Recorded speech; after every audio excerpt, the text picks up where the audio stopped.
AP infra story పేరుతోటి ఒక tweet చూసా. కూటమి ప్రభుత్వం 10 నెలల కాలంలో 1,20,000 కోట్ల అప్పు చేసిందని. దీని మీద 2 అబ్జర్వేషన్స్. ఒకటి, ఏపీ ఇన్ఫ్రా అని హ్యాండిల్ పేరు పెట్టుకున్నప్పుడు దానికి తగ్గట్టుగా ట్వీట్లు ఉండాలి. దొంగ పేరు పెట్టుకొని జనాన్ని మోసం చేయకూడదు. వైసీపీ హ్యాండిల్ అని పెట్టుకుంటే తప్పేం లేదు, ప్రభుత్వాన్ని విమర్శిస్తే అసలేం తప్పు లేదు. కానీ కవర్ చేయడానికి పేరు పెట్టుకొని మిస్లీడ్ చేయకూడదు. 2, న్యూట్రల్ పేరు పెట్టుకొని వక్రీకరణలకు పాల్పడకూడదు. 10 నెలల్లో కూటమి ప్రభుత్వం ఇంత అప్పు అన్నారు.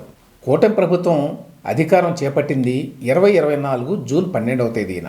అంటే ఇప్పటికీ ఫిబ్రవరి 24వ తేదీకి 8 నెలల 2 వారాలైంది. 10 నెలలు ఎక్కడి నుంచి వచ్చింది?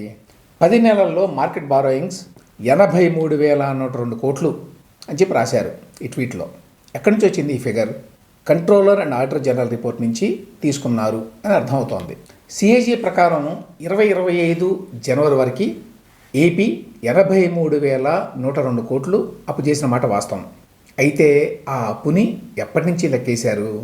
2024 మార్చి నుంచి. అంటే మార్చి, ఏప్రిల్, మే నెలల్లో తీసుకున్న అప్పులు జగన్ ప్రభుత్వం హయాంలోనివి. ఆ 3 నెలల్లో జగన్ ప్రభుత్వం తీసుకున్న అప్పులు సిఏజీ ప్రకారమే 27,208 కోట్లు. అంటే జూన్ నుంచి ఇప్పటి వరకు కూటమి ప్రభుత్వం చేసిన అప్పు 55,894 కోట్లు. మరి 83,102 కోట్లు అని ఏపీ ఇన్ఫ్రా స్టోరీ పేరుతో రాయడం జనాన్ని తప్పుదోవ పట్టించడం కాదా?